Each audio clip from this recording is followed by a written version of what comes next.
this fall and get your seasonal flu shot. Remember, the flu shot is the best protection against contracting the flu.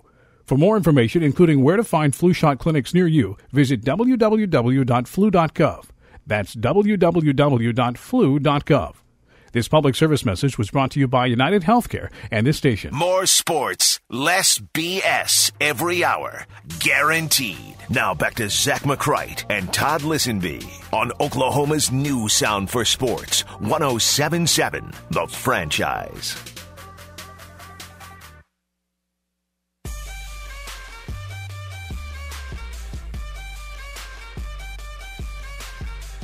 Audio showdown coming up in the next segment. I am very bad at this. I did not describe that game very well. It took me about 20 minutes to explain a game that it should have only taken 30 seconds to figure out. But it's our Guess the Spreads game. We're going to do that every day this Super Bowl week, by the way. Every day we're going to do that same game for this Super Bowl week. It's a lot of fun. Speaking of Guess the Spreads, I'm going to ask Joe Adkins because I don't think he's seen it either. He might have. Joe, do you know the spread for the Thunder game tonight? Nope. What's your guess? The Guess Thunder it, hosting the J.A. Timberwolves. Sports. Why don't you guess it? Minnesota, 13.5. Ooh, he's closer than Zach was. 15.5 is the number. Yeah, okay. I said 10.5. Closer than me. Of course. Well, I'm a little better than you. Yeah, that's right.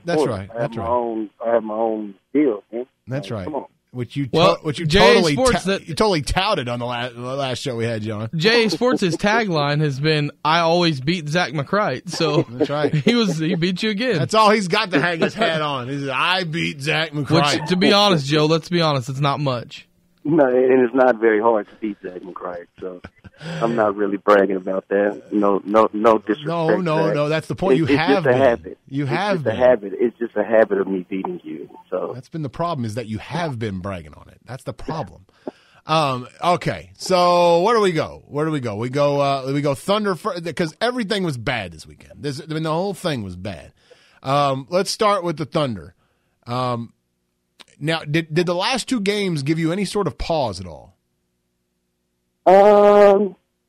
Not really. I mean, those are games you want to win, but with how, Atlanta, I thought Atlanta was a game that they could have won, but Atlanta's really good. I mean, those are two of your best teams. That very well could be the Eastern Conference Finals right there. You like to win those games. Just to go at least try to sweep out, go 5-0 or 4-1 would have been better. But I think, a week ago, 3-2, we settled for that. So, although they're probably not happy with it, they'll take it for now. Yeah, I said at the beginning of the show that it's weird that we probably the window of games that the Thunder, that maybe the Thunder had, but certainly I had as a fan and radio gas bag, was, all right, if they go over 500 in this 5-game stretch or 7-game stretch, then mission accomplished. And they did, but it still doesn't feel as well. We always look at the last thing, right? It's what have you done for me lately, right? Well, yeah, and I think it's how they lost. I think it's disappointing because, those games were right there to be had they made a few plays. So the way it went down, you want more. But, any road team, any good team, when you go on the road and on a big road trip, you want to finish above 500. Sometimes schedule-wise, if you have the right teams, you can go perfect. But this was a pretty tough stretch that played all the good teams in the East, and able to come out with a winning record, going 3-2, but very well could have been 5-0. So that's disappointing. Joe Adkins with us on Little Caesars Hot and Ready Hotline. All right, you're going to play judge and jury here on two debates that Todd and I have had today on the Thunder. Number one, is Dion Waiters any better than Reggie Jackson in terms of his spot on this team and how he fits in? I was thinking about that earlier. You know what? Dion Waiters shoots a lot of jump shots, and I think Reggie Jackson is a better shooter than him. I think Reggie Jackson makes more plays for other guys, but I guess defense has been the calling card of why he's not playing as much. I think Dion Waiters is a better defender than Reggie, but offensively, I really think Reggie is a better offensive player as a whole than Deion Waiters. Deion Waiters is a guy, if you give him a lot of touches, he's a scorer. He's a guy that he's gonna take a lot of shots, and he can go off and hit you for big numbers. But I don't know how efficient he is all the time. I think on a consistent basis, Reggie is much more consistent than he is. So which way do you take then? Which way do you take? Do you take the guy who is a volume shooter and can be cold, but can play better defense, or do you take the guy who will give you maybe a little more offense but nothing on the defensive end? Which guy would you be taking? I mean, it depends. In this situation, I don't think Reggie. I think he should always get more than 10 minutes per game. I think you can get away with playing both of those guys. I mean, if Reggie's gonna be here, I think you use him. I mean, you drop games or anything because you may be trying to get rid of a guy. I think he's a guy that can help you, and definitely offensively, when they're struggling, he's a guy that can get his own shot and create for others. But he has to play better. I mean, if he wants the minutes, he's going to have to take them. Right now, Scott Brooks is going with Deion Waiters, so the only way Reggie Jackson can get on the floor is perform while he's out there.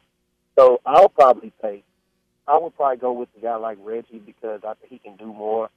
And, I mean, you can hide him sometimes defensively, but you have to challenge him to be better defensively. He's got to do a better job of keeping the ball in front of him. You know, Joe, I told Zach, I said, on a Tuesday night, Reggie might be the better option of the two. On Wednesday, it might be Deion Waiters. And that's what you're going to see. I think it's much more of that, Todd. How do you expect those guys to handle it? Because Reggie's a guy who we've seen kind of, I mean, not kind of. We've seen him out in front of cameras kind of moan and pout a little bit this year.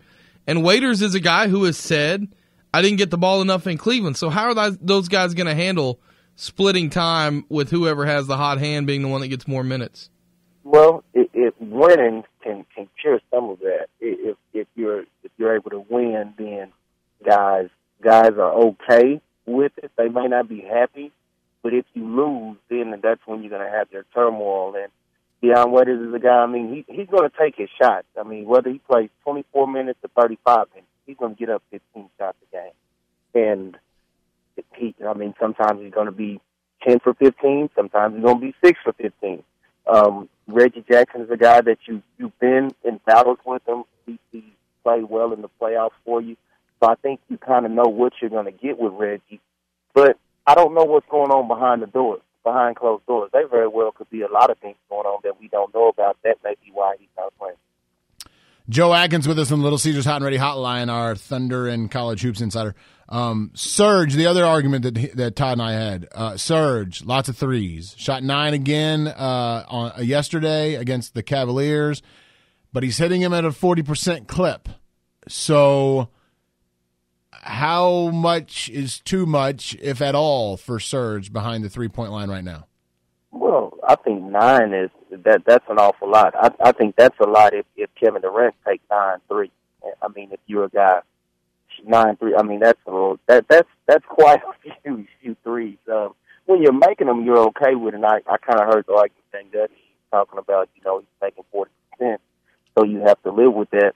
But it's not only just when he takes those shots; it's just that they're not able to offensive rebound the basketball at all when he's away from the perimeter. I mean, Steven Adams, he does a fairly good job of keeping some possessions alive, but when Serge Ibaka's in the paint, Oklahoma City is just a better team, I think. I mean, not saying that he shouldn't shoot the three-point shot, but I don't think they're as good when he takes 9 threes in a game. I mean, I don't have stats to tell you that, but by watching, when he's closer to the basket where he can have an impact at the rim as well as shooting his 18 and even implementing the 3.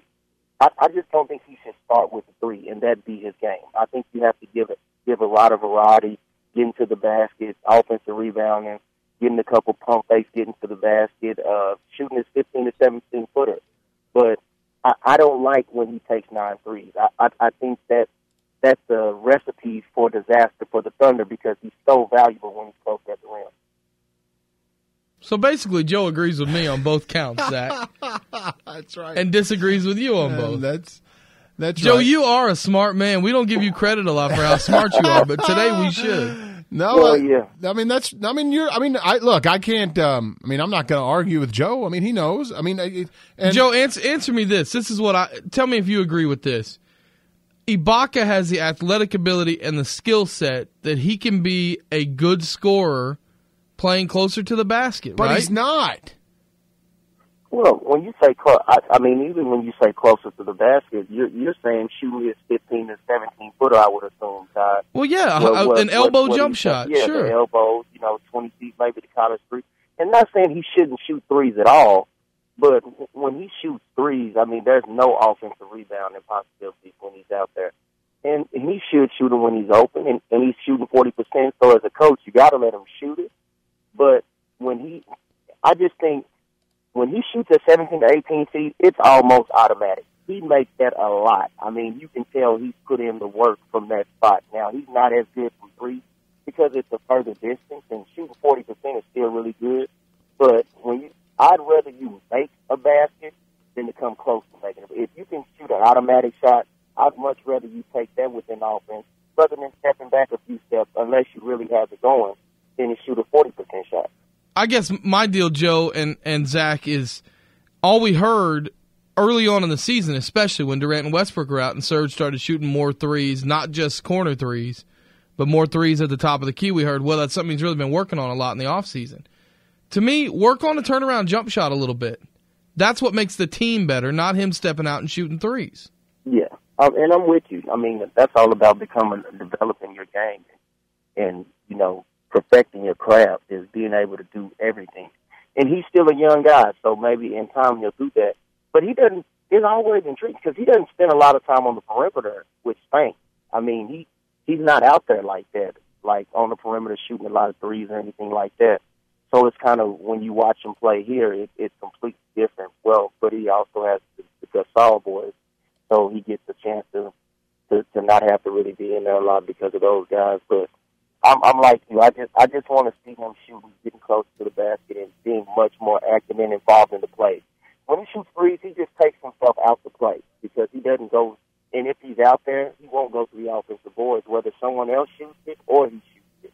And that's the thing. It's just he's so far out, he doesn't attack the rim. And I'd like to see him where he's close enough to where he can attack the rim. And then, like I told Zach, if he's going to be playing at the 3-point line, the other team is going to bring in someone that can go out and guard him. Well, usually that person's going to be on the 3-point line on the other end of the floor. Yeah, but and that pulls Serge away from the basket. I understood, but you always bring up the what do they do to stop Serge? All I'm saying is Joe, if he's not going to be a guy who's going to rely on offense in the paint, then and he's hitting threes at a 40% clip, I'll take a guy who can hit threes at a 40% clip because it means spacing for the other players, a la Kevin Durant and Russell Westbrook, more room to move into the paint and take up those spots and penetrate. And yeah, you end up never becoming a back to the basket sort of team, but at least the Kevin Durants and Russell Westbrooks of the world have more room to operate underneath the basket. Well, I'm not going to say that because I thought Cleveland took away the pace. I mean, they're allowing Serge Ibaka to shoot those shots. You don't see people covering them. There's a reason they're not covering them. What's the reason? 40% three-point shooter? If you're going to have a choice, Kevin Durant going to the rim, I'm going to choose to stop Kevin Durant. Right. I mean, he's not going to miss that shot. That's a 90 to 100% shot. But he and Westbrook, they're going to score or get fouled. So you're going to give up the three-point shot from Serge Ibaka, which is probably their most athletic front court player and their best rebounder. He's going to be away from the basket. In offense, you're going to give up something. But you're going to be like, okay, we're going to take this away. We're going to force them to take that. We're going to make Serge Ibaka beat us. So teams are choosing to take those two guys away and making Serge Ibaka hit threes. Now, he does make them at a 40% rate, but he makes some every once in a while in crunch time, but it's not like that's your go-to, where when you see him shoot that ball, you're like, oh, that's fun. He's not that type of shooter. How you feel about your Pokes right now? As I keep saying, they're right where I figured they'd be right now. When you can't get to 70 points, you're not going to win. I mean, right now they're not getting to 60 barely. They can't score right now, and as good as they've been defensively, if you can't put the ball in the basket besides two guys, it's very hard to win. those two guys are going to have to be exceptional every night. So it's a lot of pressure on those two guys to perform, and you have the defense keying in on those two guys. So until they can find another consistent guy or a guy every night that can be that third scorer. Because the thing is, in the past with Oklahoma State, they've had a superstar or someone that could take over a game, but they've always had another role player who was able to take some of the pressure off that guy. So when the defense keyed in, they had another guy who could make shots and make plays. Well, this season, they just haven't been able to find that consistently. So that's where you're seeing the struggles. But defensively, they're much improved, but they're not as good offensively. So when you're not good offensively, you're going to have to be a very good defensive team.